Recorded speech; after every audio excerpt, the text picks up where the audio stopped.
আসসালামু আলাইকুম। নবম শ্রেণীর প্রিয় শিক্ষার্থীরা কেমন আছো? সবাই আশা করি অনেক ভালো আছো। নবম শ্রেণীর ষান্মাসিক মূল্যায়ন 2024, বিষয় ডিজিটাল প্রযুক্তি। তারিখ হচ্ছে তোমাদের 6/7/2024, অ্যাসাইনমেন্ট নাম্বার 1। ঠিক আছে? তো এরপরে তোমাদেরকে আরও একটি অ্যাসাইনমেন্ট দেওয়া হবে, সেটি অবশ্যই দেখবে। তো প্রথম যে অ্যাসাইনমেন্টটা দিচ্ছি এবং যে নমুনা প্রশ্ন একের সাথে উত্তরগুলো দিচ্ছি, এই টাইপের প্রশ্ন তোমাদেরকে কিন্তু করা হবে এবং এরকমভাবে কিন্তু তোমাদের মূল্যায়নটা করা হবে। ঠিক আছে? এবং ভিডিওটি দেখো শুরু থেকে শেষ পর্যন্ত, অনেক কিছু শিখতে পারবে এবং জানতে পারবে। যেহেতু একটু ডিফিকাল্ট, অর্থাৎ ডিজিটাল প্রযুক্তি অনেকের কাছে একটু কঠিন মনে হয়। আর তো কাজে ভিডিওটি শুরু থেকে শেষ পর্যন্ত দেখবে, দেখলে অবশ্যই কিছু না কিছু শিখতে পারবে। ঠিক আছে? তো যাই হোক, নবম শ্রেণী ষান্মাসিক মূল্যায়ন 2024, বিষয় ডিজিটাল প্রযুক্তি, তারিখ হচ্ছে 6/7/2024, অ্যাসাইনমেন্ট নাম্বার 1। তো এখানে তোমাদেরকে বেশ কিছু প্রশ্ন এবং আমরা হচ্ছে উত্তরগুলো রেখেছি, একের সাথে উত্তরগুলো দিয়ে দিচ্ছি যাতে করে তোমাদের জন্য সহজ হয়। ঠিক আছে? তো প্রথমে একটি প্রশ্ন রেখেছি, দেখো। প্রশ্ন: জার্নাল কিভাবে লিখবে? যে কোনো দুটি বিষয়ে জার্নাল লেখো। ঠিক আছে? তো এরকম একটা কিন্তু প্রশ্ন আসতে পারে যে মূলত জার্নাল বা নোট বই যেগুলো রয়েছে এগুলো কীভাবে লিখবে এবং যে কোনো দুটি বিষয়ে জার্নাল লেখো।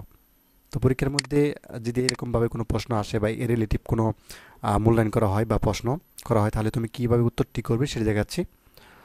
তো এখান থেকে উত্তর: তো জার্নাল তৈরি করার জন্য প্রতিদিন সংবাদপত্র এবং অনলাইন নিউজ প্রোটোকল থেকে সংবাদ পড়ি। তো সংবাদটি সম্পর্কে নিজের মতামত তৈরি করি। এছাড়া নোট বইয়ের তারিখ ও তার সম্পর্কে মতামত রেকর্ড করি। ঠিক আছে? এবার দেখব দুটি বিষয়ে জার্নাল লেখো। তো আমাদেরকে দুটি বিষয়ে জার্নাল লিখতে বলা হয়েছে। তো দুটি বিষয়ে জার্নাল তৈরি। তো জার্নাল নাম্বার 1 দেখো। তো জার্নাল লিখতে গেলে প্রথম কিন্তু তারিখ দিতে হয়। ঠিক আছে? তো আমরা হচ্ছে তারিখটা দিয়ে নিলাম। তো তারিখে তোমাদেরকে শুরুতে কিন্তু যে বছরের অর্থাৎ সালের যে সংখ্যা সেটি কিন্তু দিতে হবে। তারপর হচ্ছে তোমাদের মাসের সংখ্যাটা দিতে হবে, মাসের তারিখটা, এবং সবার শেষে মাসের আর কি দিতে হবে এবং সবার শেষে দিতে হবে তারিখটা। ঠিক আছে? এইভাবে লিখতে হয়। তো তারিখ 2024/7/4। তো সংবাদ মাধ্যমের নাম ঢাকা পোস্ট। এখানে পোস্ট হবে, এখানে আকার হবে। ঠিক আছে? এই পরপর আকার হবে। তো পোস্ট হবে, সংবাদ মাধ্যমের নাম ঢাকা পোস্ট। তো সংবাদের শিরোনাম, এখানে ওটা হবে না, বাসিনারা হবে। তো সংবাদের শিরোনাম: প্রচণ্ড তাপদাহ বাড়তে শুরু করেছে। ঠিক আছে? আর সংবাদের বিষয়: ঢাকা ও টাঙ্গাইলে প্রচণ্ড তাপদাহ বাড়ছে। তো আমার মতামত: এই সংবাদটি প্রকৃত সত্য, কারণ ঢাকা ও টাঙ্গাইলে প্রচণ্ড তাপদাহ বাড়তে শুরু করেছে। ঠিক আছে? তো এইভাবে হচ্ছে তোমাদের জার্নাল লিখতে হয়। তো এইভাবে হচ্ছে তোমরা শিখবা, অবশ্যই শেখা যাবা। যদি পরীক্ষার মধ্যে আসে এইভাবে শিখবা। তো তারপর দেখো জার্নাল 2। তো তারিখ 2024/7/4। তো সংবাদ মাধ্যমের নাম দৈনিক কালের কণ্ঠ। তো সংবাদের শিরোনাম: বিমান বাংলাদেশ এয়ারলাইন্সের 500টি বিমান কিনবে সরকার। ঠিক আছে? তো সংবাদের বিষয়: সরকার বাংলাদেশের এয়ারলাইন্সের জন্য 500টি বিমান কিনবে।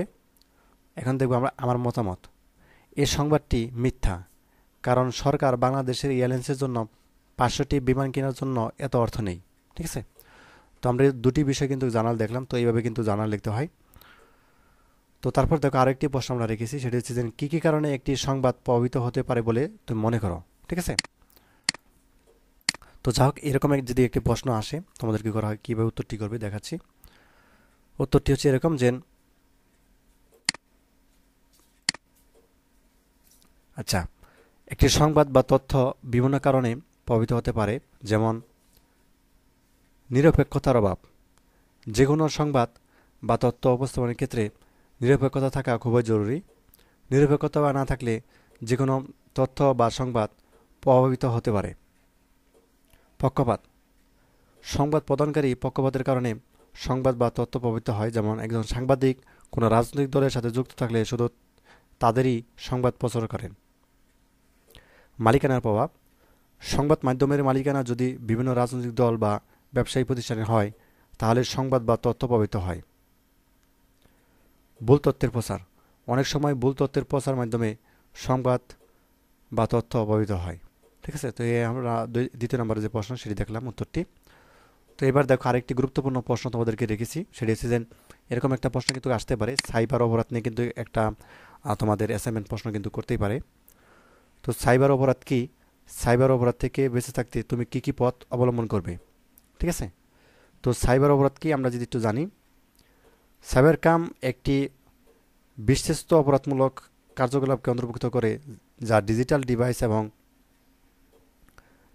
অথবা নেটওয়ার্ক, ঠিক আছে, এখানে অথবা এখানে স্পেস হবে, নেটওয়ার্ক ব্যবহার করে সম্পাদিত হয়।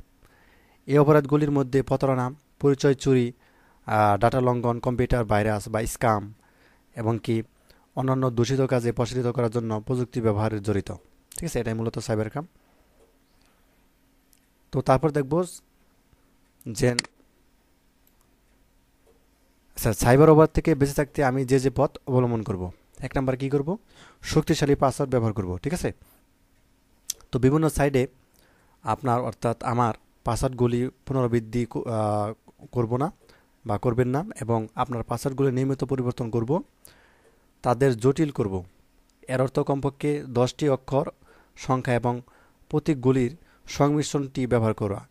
ঠিক আছে, একটি পাসওয়ার্ড পরিচালনার অ্যাপ্লিকেশন পাসওয়ার্ডগুলি লক রাখতে সহায়তা করতে পারে।